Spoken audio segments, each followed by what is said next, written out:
नमस्कार, आप देख रहे हैं न्यूज 24। मैं हूं मानक गुप्ता। आपसे थोड़ी देर बाद पश्चिम बंगाल में वोटिंग खत्म होने वाली है। याद रखिए, आज 8वें और आखिरी चरण की बंगाल में वोटिंग इस समय चल रही है। आप जानते ही हैं 6 बजे तक का वोटिंग का समय होता है, यानी सिर्फ 2 घंटे बाकी है। चुनाव का बंगाल में आज आखिरी दिन है, यानी मतदान का। नतीजे 2 तारीख को आएंगे, लेकिन न्यूज 24 और टुडेज चाणक्य हाजिर हैं अपने सटीक एनालिसिस के साथ।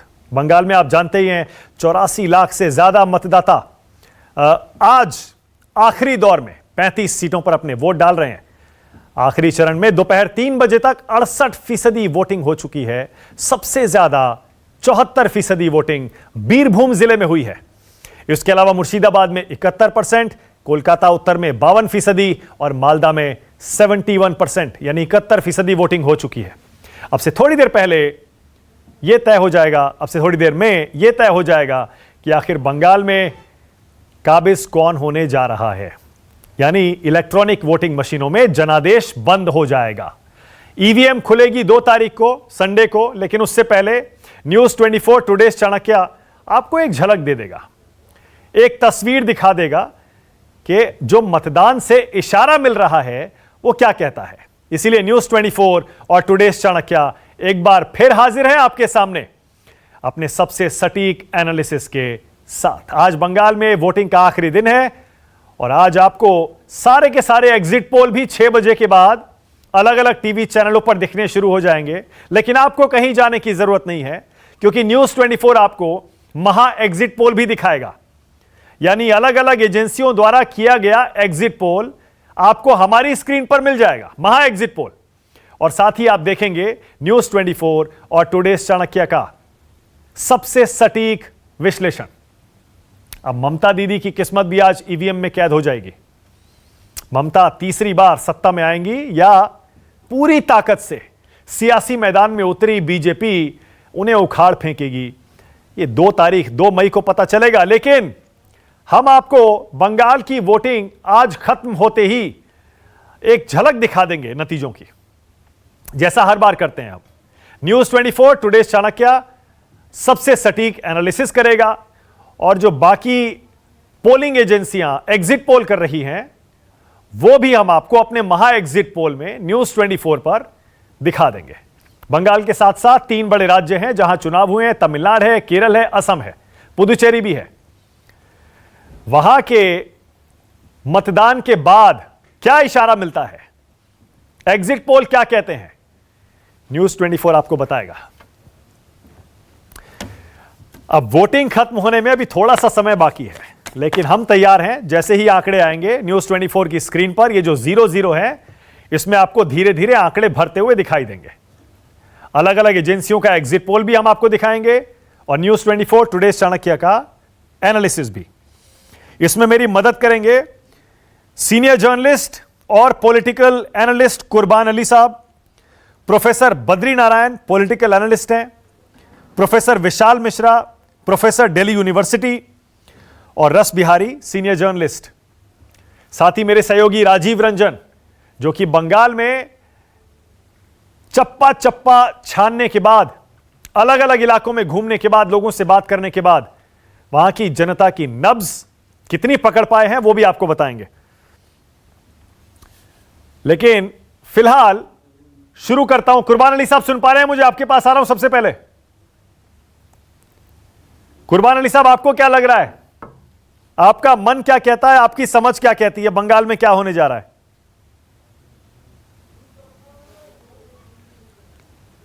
कुर्बान अली साहब, आपने शायद अपना म्यूट किया हुआ है, देखिएगा स्क्रीन से आपने म्यूट किया हुआ है, इसीलिए आपकी आवाज नहीं आ रही है, उसे ठीक करिएगा। प्रोफेसर बद्री नारायण सुन पा रहे हैं? बद्री नारायण सुन पा रहे हैं? कॉल करो। प्रोफेसर बद्री नारायण सुन पा रहे हैं? नहीं, आवाज नहीं मिल रही। रस बिहारी जी सुन रहे हैं मुझे? हाँ, आवाज आ रही है। हाँ, रस बिहारी जी, आपको क्या लग रहा है, क्या होने वाला है बंगाल में? देखिए, बंगाल में मुझे तो भारतीय जनता पार्टी की सरकार बनती दिख रही है और 10 साल बाद फिर परिवर्तन की लहर चल रही है और इस बार भारतीय जनता पार्टी बहुत अच्छा प्रदर्शन करने वाली है। ओके, और ये आप ये किस आधार पर कहते हैं, किस आधार पर आपको ऐसा लगता है कि बीजेपी की सरकार बनने जा रही है? देखिए, मैं पिछले 4 महीने से बंगाल की यात्रा पे हूँ। लगातार बंगाल घूम रहा हूँ, लगभग सारे जिलों में गया हूँ।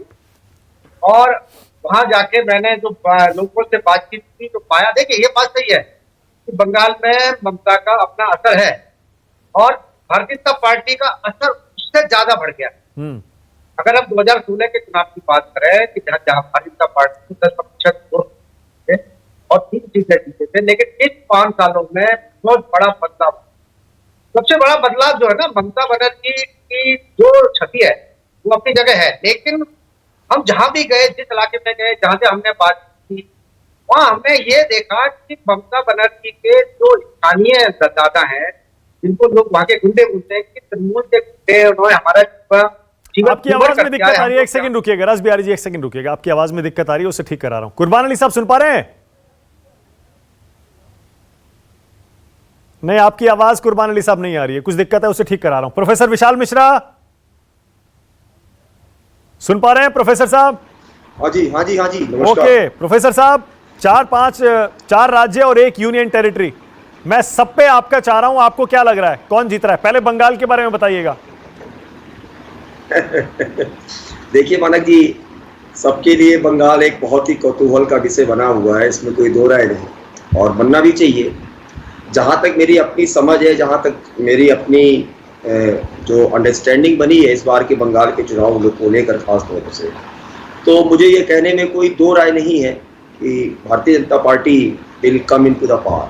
The basis for that one, मेरे पास 3-4 बातें हैं। हाँ। पहली बात तो ये कि जहाँ तक मैंने लोगों से इंटरेक्ट किया या जहाँ तक मेरी बात हुई है, उससे मुझे एक चीज़ समझ में आई है कि लोगों के मन में विकास को लेके, डेवलपमेंट को लेके एक आप उसे कह सकते हैं एक डिज़ायर है, और वो कहीं ना कहीं वो ये देखना चाहते हैं कि जो केंद्र सरकार की जो नीतियां हैं, जो पॉलिसीज़ हैं, वो क्यों नहीं इम्प्लीमेंट हुई, और अगर इम्प्लीमेंट होती तो उनकी स्थिति में कहीं ना कहीं और सुधार होता। पहली बात। दूसरी बात तो ये कि जो वहाँ पे एक सिंडिकेट का अपना सिम्टम है, उससे लोग कहीं ना कहीं परेशान हैं।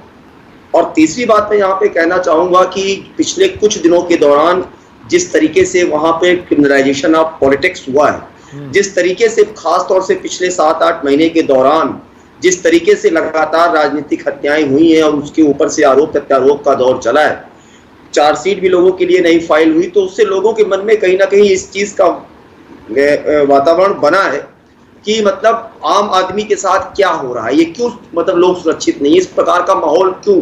तो लोग कहीं ना कहीं वो टीएमसी से बहुत, जिसको हटाकर टीएमसी सत्ता में आई थी, जिस प्रकार के नारे को दिया था टीएमसी ने, प्रोफेसर साहब एक सेकंड रुकिएगा, प्रोफेसर साहब एक सेकंड। हाँ, वो इसका बंगाल का विश्लेषण हम करते रहेंगे, लेकिन बंगाल आप कह रहे हैं बीजेपी आएगी, और असम तमिलनाडु में आपको क्या लग रहा है, और केरल में?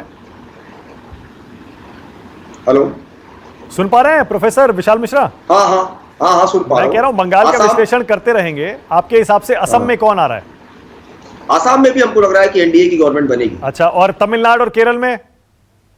तमिलनाडु में मुझे लग रहा है कि देव कुटबी और केरल में एक मेजर पार्टी के रूप में उभरेंगे, इसमें कोई दो राय नहीं। हाँ। और जहां तक तमिलनाडु का प्रश्न है, वहां पे आज के दौर में ये कह पाना कि एग्जैक्टली किसकी सरकार आएगी, ये थोड़ा सा कठिन है। ठीक है, क्योंकि नेक टू नेक फाइट। ठीक है। बद्रीनारायण सुन पा रहे हैं? बद्रीनारायण जी? हेलो। हाँ, अब आ रही है आपकी आवाज। बद्रीनारायण जी, क्या हाल चाल है, कैसे हैं? हाँ। कैसे हैं आप? बढ़िया, आप कैसे हैं? बहुत बढ़िया, बहुत बढ़िया, बहुत बढ़िया, बहुत अच्छा। तो क्या लग रहा है बंगाल में क्या होने वाला है? देखिए, बंगाल की राजनीति बहुत ही कॉन्टेस्टिंग है, ये चुनाव बहुत ही कॉन्टेस्टिंग है, और इसमें कुछ भी कहना, जीत और हार बहुत मुश्किल है। लेकिन ये जरूर है कि बीजेपी एक बहुत बड़े फोर्स के रूप में असर्ट कर रही है, और वो माने आने की दरवाजे खटखटा रही है। हाँ। कहते हैं शाकल खटखटाना, दरवाजा खुल भी सकता है। हाँ। या नहीं भी खुलेगा तो दरवाजा का फाफर बन सकता है, फाफर बना करके वहां। तो इस अगर हारती भी है तो भी जैसे हार के भी जीतना, और जीतती है तो जीतना तो है ही है। तो बीजेपी इस स्थिति में वहां आ गई है।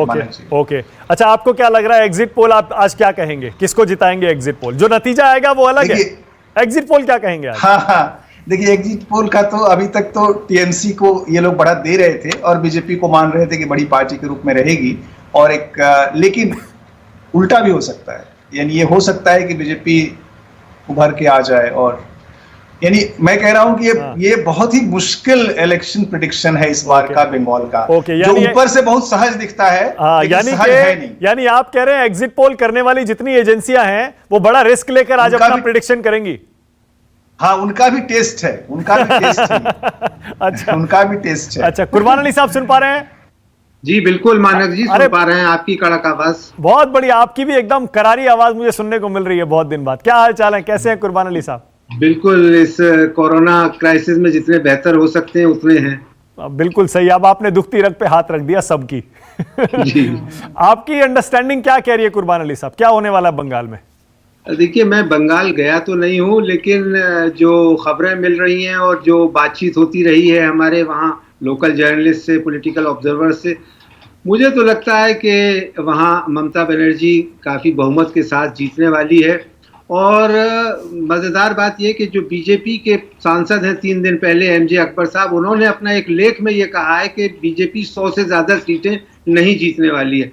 तो अकबर तो कलकत्ते के रहने वाले हैं और वहीं लंबे अरसे तक उन्होंने पत्रकारिता की है, और वो अगर इस तरह की बात कह रहे हैं तो इसका मतलब कुछ है। लेकिन मुझे लगता है कि बीजेपी के लिए इन चुनावों में पौंडीचेरी को छोड़ करके मुझे कहीं कोई ज्यादा माहौल दिखाई देता नहीं। ओके, यानी आप कह रहे हैं प्रशांत किशोर की भविष्यवाणी और दावा बिल्कुल सही साबित होगा। प्रशांत किशोर कह रहे थे ना कि ये 3 डिजिट में बीजेपी नहीं जाएगी, तो यानी कि आप कह रहे हैं वो सही होने वाला है। तो पता नहीं क्या कहेंगे, क्योंकि मुझे तो जो ताजा जानकारी है वो ये है कि प्रशांत किशोर निकाल दिए गए ममता बनर्जी के यहाँ से, और अब उनका कोई संबंध नहीं है। लेकिन वो क्या कहते हैं क्या नहीं कहते हैं इस पे मेरा कोई वो नहीं है। उत्तर प्रदेश के चुनावों में वो बुरी तरह से गलत साबित हुए हैं।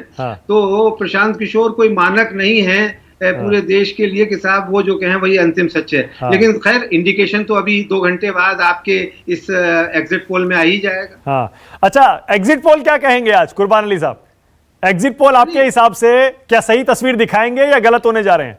भाई, जो ओपिनियन पोल अभी तक रहे हैं, और अभी जैसा बद्री जी भी कह रहे थे, तो उसके हिसाब से जो इंडिकेशन है वो तो यही मिल रहा है कि कम से कम पश्चिम बंगाल में तो ममता जीतती नजर आ रही है। और भारतीय जनता पार्टी के लिए संघर्ष करना पड़ रहा है। हाँ।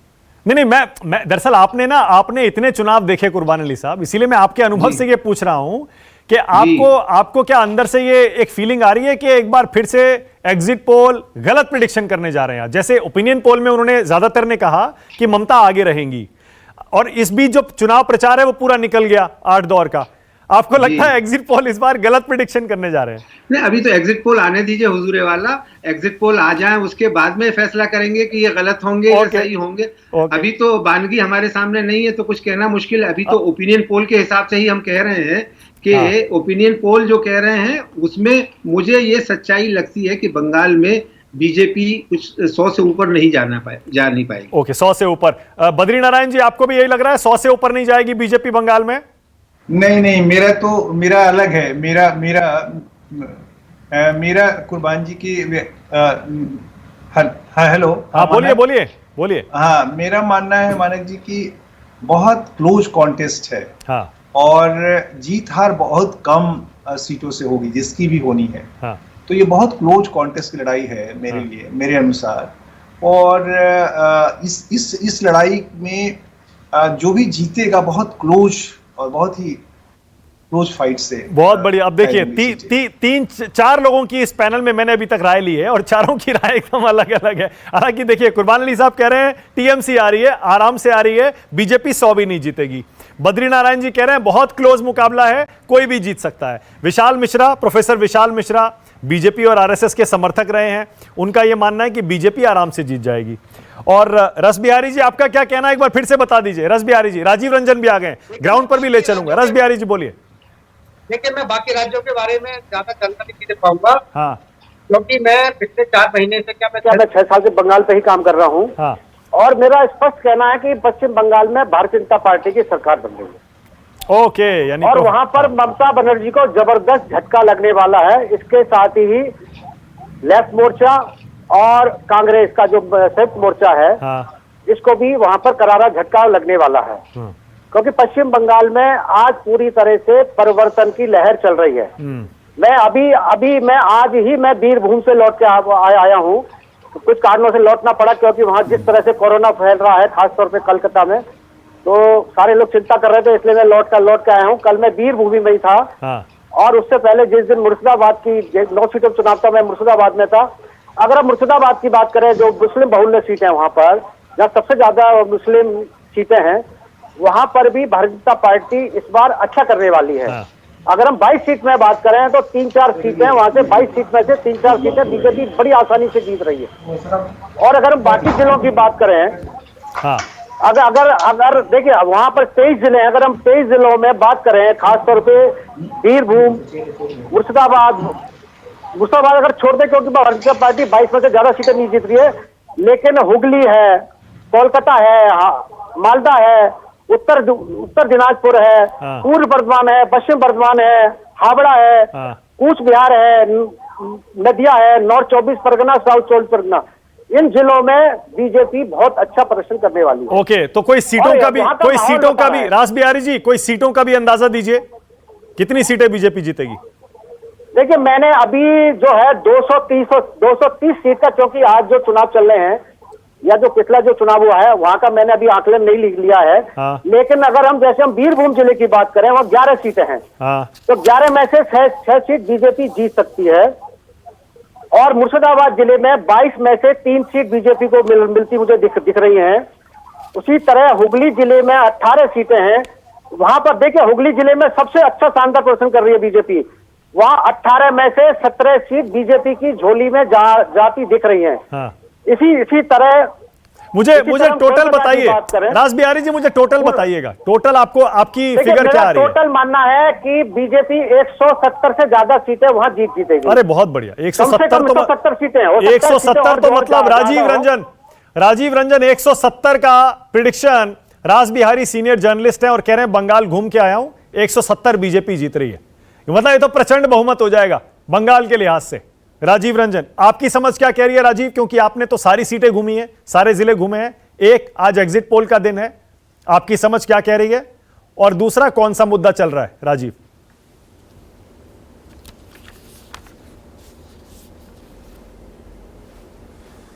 देखिए, मेरी समझ से 170 और 190 के चक्कर में तो मैं नहीं अभी सीटों के हिसाब से बता सकता हूं, और ये सारे सबके अनुमान है, रास बिहारी जी का व्यक्तिगत अनुमान है, और अभी हमारा टुडे चाणक्य का पोल भी आएगा, एग्जिट पोल, वो भी एक अनुमान है।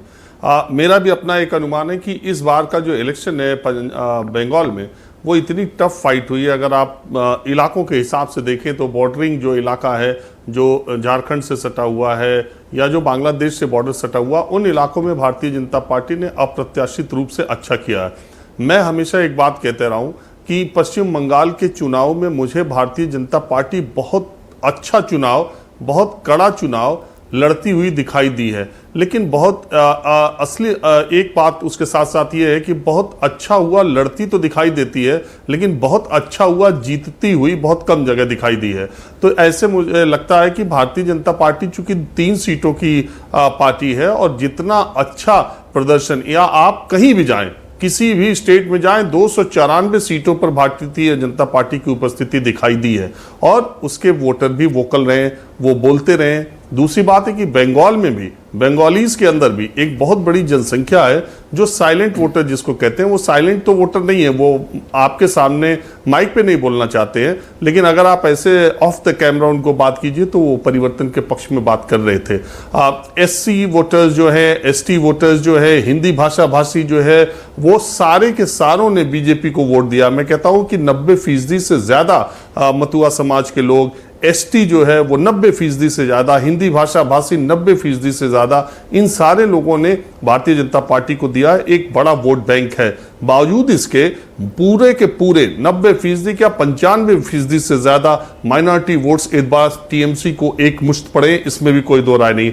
दूसरी बात, जो बंगाली महिलाएं हैं, चाहे वो ग्रामीण इलाके की हों, चाहे वो शहरी इलाके की हों, सबसे ज्यादा इंपॉर्टेंट वही है। अगर ग्रामीण महिलाओं का जो और ध्रुवीकरण भी हुआ, ऐसी स्थिति में जो बंगाली महिलाएं हैं, अगर उसमें से 50% से ज्यादा जो दिख रहा था, अगर उन्होंने ममता बनर्जी को वोट किया होगा तो ममता बनर्जी जो कंफर्टेबल मेजॉरिटी है 147 से ऊपर जाती हुई मुझे दिख रही है। लेकिन ऐसा नहीं है कि ममता बनर्जी 190 पाएंगी, 200 पाएंगी या 180 पाएंगी। अगर वो पाती भी है तो हो सकता है 140 से लेके 155 के बीच में ही वो सिमट जाए, क्योंकि बाकी कहीं से उनको ब्लॉक वोट मिलता हुआ मुझे नहीं दिखाई दिया। एक छोटा सा ब्रेक ले रहा हूं मैं, लेकिन आप कहीं मत जाइएगा। मेरे सारे के सारे मेहमान मेरे साथ बने हुए हैं, राजीव रंजन बने हुए हैं। ब्रेक के बाद आपको मुद्दे भी दिखाऊंगा और ये जो टैलीज हैं इस पर नजर रखिएगा। न्यूज 24 महा एग्जिट पोल के साथ हाजिर हो गया है और न्यूज 24 टुडेज चाणक्य का एनालिसिस भी थोड़ी देर में आने वाला है। नमस्कार, मैं हूं मानक गुप्ता। अगर आपको हमारा ये वीडियो पसंद आया हो तो इसे लाइक और शेयर जरूर करें और हां, हमें सब्सक्राइब और फॉलो करना ना भूलें ताकि आप देश और दुनिया की कोई खबर मिस ना करें। चाहे कोई ब्रेकिंग न्यूज हो या कोरोना वायरस से जुड़ी कोई भी अपडेट, पॉलिटिक्स हो या आपकी जेब से जुड़ी कोई खबर, इलेक्शन की कोई न्यूज हो, कोई कंट्रोवर्सी हो या फिर कोई वायरल वीडियो, सब कुछ मिलेगा न्यूज 24 पर। तो जुड़े रहिए हमारे साथ और देखते रहिए न्यूज 24।